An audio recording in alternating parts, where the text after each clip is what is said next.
ሴት ልጅን እርካታ ደረጃ ለማድረስ ብልቷ ውስጥ ግዴታ መግባት አይጠበቅብህም። የብልቷ ጫፍ ወይም ክሊቶሪስ የምትባል 70-80% የሚሆኑት ሴቶች በዛ ብቻ እርካታ ደረጃ ሊደርሱ ይችላሉ። ክሊቶሪስ የምትባለዋ ማለት ነው ስራዋ ከዛ ውጭ ስራ የላትም። ስራዋ ለሴት ልጅ እርካታ መስጠት ነው። ሌላ ስራ የላትም። 10,000 የሚሆኑ ነርቮች አሏት። ስትነካ መጨረሻ ድረስ ደስታ ትሰጣለች። 20-30% የሚሆኑት ሴቶች ደግሞ ግዴታ ብልት መግባት አለበት ይላሉ። የማለት ጂስፖት የምትባለዋ ቦታ አለች። እሷ ካልተነካች እርካታ ደረጃ ላይ ደርስ ይችላሉ። ጂስፖት ማለት በውስጠኛው በኩል ከክሊቶሪሱ ጋር ልትነካካ የምትችል በብልቷ በላይኛው ክፍል ቢያንስ 2 ኢንች ወደ ውስጥ ገባ ካልክ በኋላ የምታገኘው የብልቷ ክፍል። ብዙ ጊዜ እንደዚህ አይነት ሴቶች የብልት አለመቆም ችግር ወይም ቶሎ መጨረስ ኖሮባቸው ቶሎ ብልታቸው የሚፈሰፈስ ወንዶች ለማስደሰት ሊያቀታቸው ይችላል። ስለዚህ እንደዚህ አይነት ሚስት ካለች አንተም ብልት እንዲቆም ከፈለክ ቶሎ መጨረስ ካለብህ መታከም ትችላለህ። ጠዋት ብልት የማይቆምለት የብልት አለመቆም ችግር አለበት ብለሽ አልነበር? የኔ ሌሊት ላይ ነው የሚቆመው ጠዋት ላይ አይቆምም ብሎ አንዱ ክላይንት የመጣና አንድ ወንድ በአንድ ሌሊት 3-4 ጊዜ ብልቱ ሊቆም ይችላል። ጠዋት ያለውን የምታዩት ማለት ነው የመጨረሻውን የብልት መቆም ስትነሱ ስለምታዩት ነው እንጂ በእንቅልፍ ላባችሁ ሌሊቱን ሲቆም ነው የሚያድረው። ጠዋት የማይቆም ከሆነ ሌሊት የሚቆመውን እንቆጥረዋለን። ሌሊት ወይም ጠዋት የሚቆመው ምንድነው መሰላችሁ? አለማችሁ ቴስቶስትሮናችሁ ከፍ ሲል እዛ አካባቢ ያሉት ጡንቻዎች በደንብ አድርጎ የደም ዝውውር የሚያገኙበት ሰዓት ነው። እንዳይከሱ፣ እንዳያንሱ፣ የብልት ማነስ እንዳያጋጥም፣ የብልት አለመቆም ችግር እንዳያጋጥም እዛ አካባቢ ያሉት ጡንቻዎች ጥንካሬያቸውን ቀጥለው እንዲይዙ ነው። ስለዚህ ሌሊት የሚቆም ከሆነ የብልት አለመቆም ችግር የለብን። የብልት አለመቆም ችግር አለብን የምንለው ጠዋት የማይቆም ከሆነ ከዛ ሌሊትም የማይቆም ከሆነ ለግንኙነት ልፍስፍስ ከሆነ ወይም ጭራሽ የማይቆም ከሆነ ወይም ግንኙነት ከጀመርክ በኋላ መሀል ላይ የሚልፈሰፈስ ከሆነ የዛኔ ደም ስር ላይ፣ ነርቭ ላይ፣ ሆርሞን ላይ፣ ሳይኮሎጂ ላይ ያሉ ችግሮች አሉ ማለት ነው። መታችክ መደረግ ትችላለህ። ወንዶች እንዴት አንጀቴን እንደሚበሉኝ በቃ የፍራት መድኃኒት ቢኖር ለሁሉ በሰጠኋቸው 60% የሚሆኑት የስንፈተ ወሲቦች ስለ ልቦናዊ ነው። በቃ መፍራት፣ ግንኙነት ላይ መፍራት፣ በቃ ፍርሃታቸውን ሊያጠፋ የሚችል መድኃኒት ብሰጣቸው ምን ያክል ደስ ባለኝ። ግን የለም ፍርሃትን የሚያጠፋ ምንም አይነት መድኃኒት የለም። ቆፍጠን ማለት ነው ያለብህ። ስለ ልቦናዊ የሆኑ የስንፈተ ወሲቦች በድንገት የሚመጡ ናቸው ወይም ሁኔታ የሚመርጡ ናቸው። እሺ ሰው የሚመርጡ ናቸው። የሆነ ጊዜ ላይ ይመጣሉ፣ የሆነ ጊዜ ላይ ይጠፋሉ። ጭንቀትህን ቀንስ፣ ፍርሃትህን ቀንስ፣ ምንም አይመጣም። አካላዊ የሆኑ ስንፈተ ወሲቦች ደግሞ ካሉ በተለይ በየግንኙነቱ ካለ እና ቀስ ብሎ የሚመጣ ከሆነ ጠዋት ብልት የማይቆም ከሆነ ቶሎ መጨረሳችሁ የሚደጋገም ከሆነ የዛኔ አካላዊ ነገር ነው።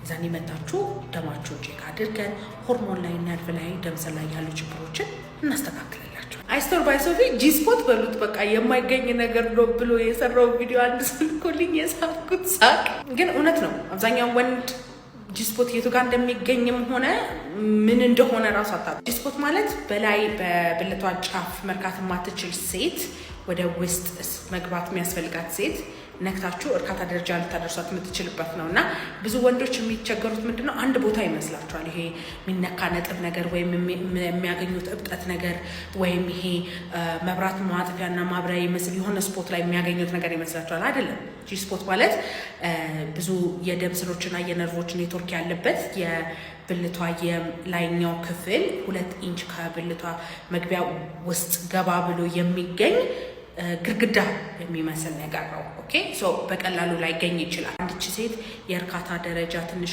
ከፍ እያለ ሲመጣ ደም በደንብ አድርጎ ወደ ብልቷ እየመጣ ሲመጣ ነው ጂስፖቱን ማግኘት የምትችሉት። ደም ወደዛ እየተዘዋወረ እርጥበት እያገኘች ካልሆነ ጂስፖቷ ፍላት ነው የሚሆነው፣ ለስላሳ ነው የሚሆነው፣ አታገኙትም። ትንሽ እርጥበት እያገኘች ስትመጣ ምናምን ጂስፖቷ የላንቃችሁ የውስጣዊ ክፍል አይነት ነው የሚሆነው። ሻክር ማለት ይጀምራል፣ ጠጠር ማለት ይጀምራል፣ አበጥ ማለት ይጀምራል።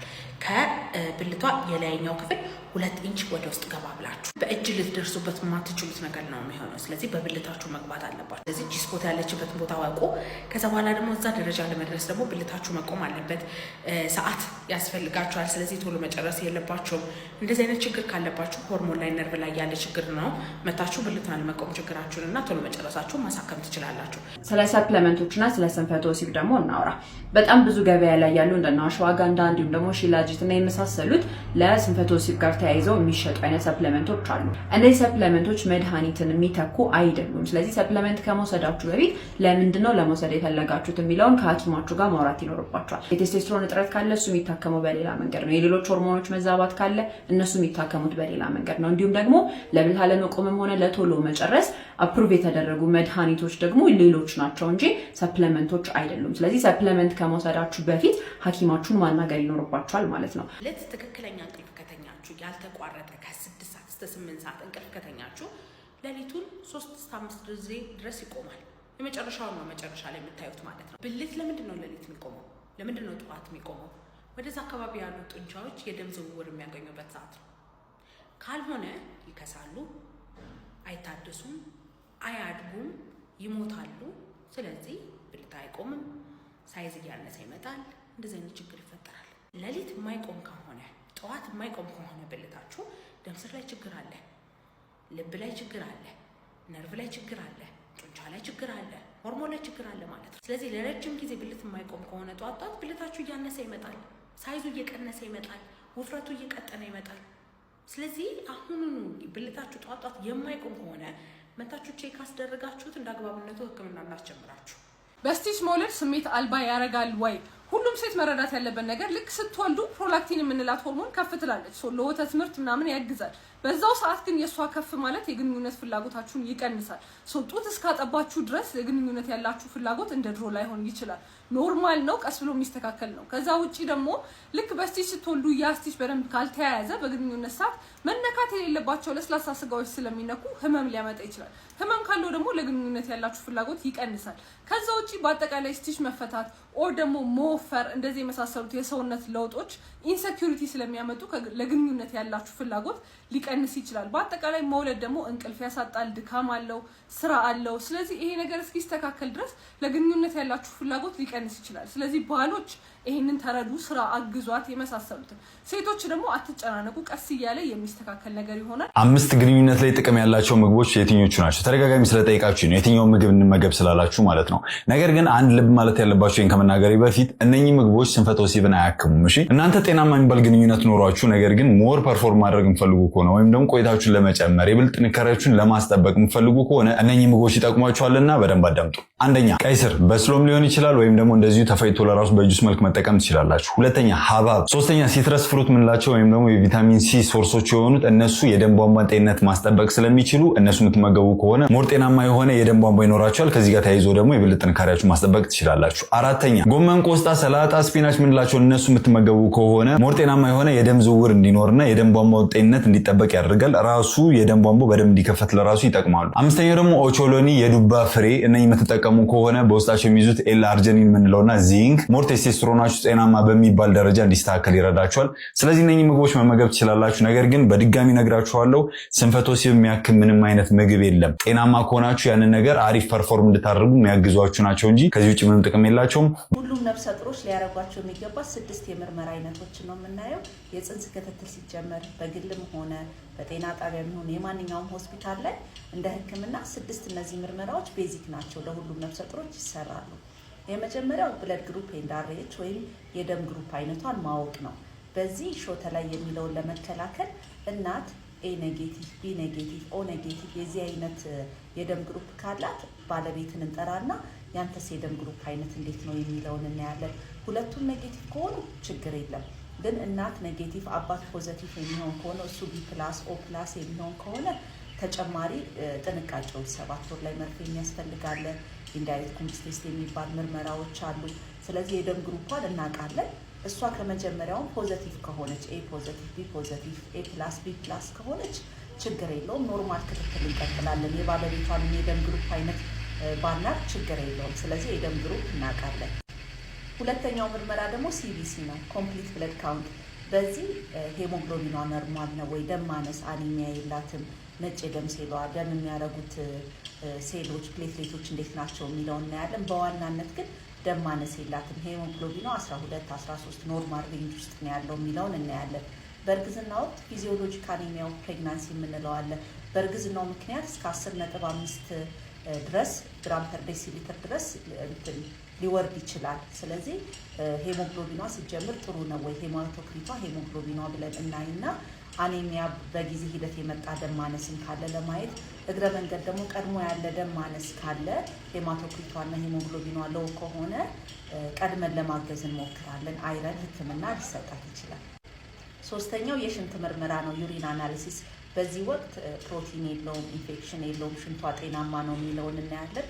በተለይ በእርግዝና ወቅት ማቅለሽለሽና ማስመለስ ያላቸው ሴቶች ላይ ኬቶን የሚባል የምናየው አለ። እሱ +2+3 ከሆነ ከፍተኛ ረሃብ ላይ ሰውነታችን እንዳለና እንደተጎዳ ስለሚያሳይ በጣም ማስመለስ ስለሚያስቸግራቸው ሴቶች እሱን እያየን አይቪ ፍሉዶች ማገዣዎች ልንሰጥ እንችላለን። አልጋ እስከመያዝ ሊደርሱ ይችላሉ። ስለዚህ ማቅለሽለሽ ያለባትንም ማስመለስ ያለባትንም ሴት ለመከታተል ኢንጀነራል ግን ለሁሉም ሴቶች ኢንፌክሽን የለውም ጤናማ ነው የሚለውን ነገር የሽንት ምርመራ እናካሄዳለን።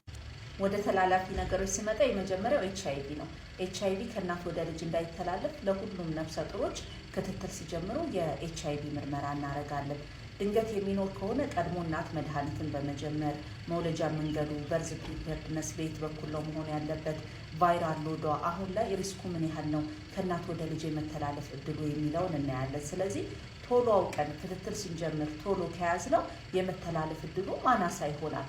ከዚህ በፊት የኤችአይቪ ውጤታቸውን የሚያውቁ ኤአርቲ የሚወስዱ እናቶች ደግሞ ካሉ አሁን ለማርገዝ ጥሩ ሁኔታ ላይ ናቸው ወይ፣ ቫይራል ሎዳቸው እንዴት ነው፣ ዌል ኮንትሮልድ ነው ወይ የሚለውን አይተን ነው ለእርግዝና የምናበረታታቸው። ስለዚህ ቶሎ የኤችአይቪ ስታተስን አውቀን ወደ ሕክምና ለመሄድ። አምስተኛ ምርመራዎች የሄፓታይተስ ምርመራ ነው። በተለይ ሄፓታይተስ ቢ እና ሄፓታይተስ ሲ ብለን ልንመረምር እንችላለን። በተለይ ሄፓታይተስ ቢ ትራንስሚሽኑ እንደ ኤችአይቪ ነው። በላብም ሊተላለፍ ይችላል፣ ምራቅ ውስጥ ሊኖር ይችላል፣ የሰውነት ፈሳሾች ውስጥ ሊኖር ይችላል። ከእናት ወደ ልጅ እንዳይተላለፍ ለመጠንቀቅ ስለሆነ በእርግጥ በእርግዝና ወቅት ሄፓታይተስ ቢ ሰርፌስ አንቲጂን ፖዚቲቭ ከሆነች ኤላይዛ፣ ሌሎች ቴስቶች ቫይራል ሎዱ ምን ያህል ነው ሰውነቷ ውስጥ ያለው የሚለውን ፈርዘን ልናይ እንችላለን። ግን የምንዘጋጀው በወሊድ ወቅት ነው። እንደወለደችና ጡት ከማጥባቷ በፊት ኢሚኖግሎቡሊን የሚባል ክትባት አለ ለልጅ የምንሰጠው ጡት ከመጥባቱ በፊት ከእናት እንዳይይዘው። ከዛ በኋላ ግን ልጁ ከተወለደ ጀምሮ ሄፓታይተስ ቢ ሕክምናውን ቫክሲኑ በዛው ይቀጥላል ማለት ነው። ስለዚህ ከእናት ወደ ልጅ እንዳይተላለፍ ለመጠንቀቅ ጡት ከማጥባቷ በፊት ትንሽ ውድ ስለሆነ ኢሚኖግሎቡሊን ቀድመን ነው የምንናገረው ለእናት ይሄንን ቫክሲን እና ኢሚኖግሎቡሊን ቀድመሽ አዘጋጂ ብለን ልክ እንደተወለደ ልጅ ኢሚዲየትሊ ወዲያው እንሰጣለን ማለት ነው። የመጨረሻው የሲፊሊስ ቴስት ነው። ቪዲአርኤል ቴስት ነው የምናደርገው።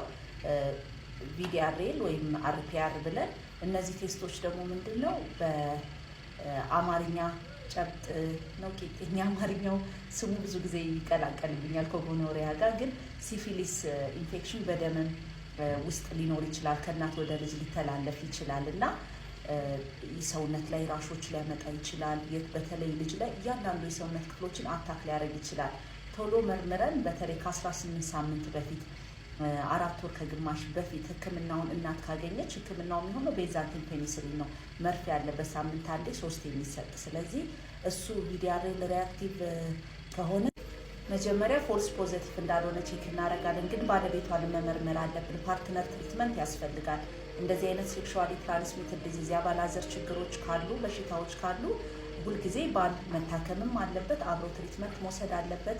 በእርግዝና ወቅት ወይ ኮንዶም መጠቀም ጥንቃቄ ማድረግ። ምክንያቱም አንድ ያከምነውን ነገር እሱ ሕክምና ሳይወስድ አንፕሮቴክትድ የሆነ ግንኙነት ካለ መልሶ ሊቀጥል ይችላል። ይሄኛው ኢንፌክሽን መልሳ ልትያዝ ትችላል። ስለዚህ በዚህ ቤዝላይን ኢንቨስቲጌሽን ወይም ምርመራ ችግር ካለ ቀድሞ ለመያዝ ቀድሞ መፍትሄ ለመስጠት እርግዝናው ሳይገፋ በፊት የእርግዝናው ጫና ሳይመጣ በፊት ቀድሞ መስመር ለማስያዝ እና ለማገዝ ነው።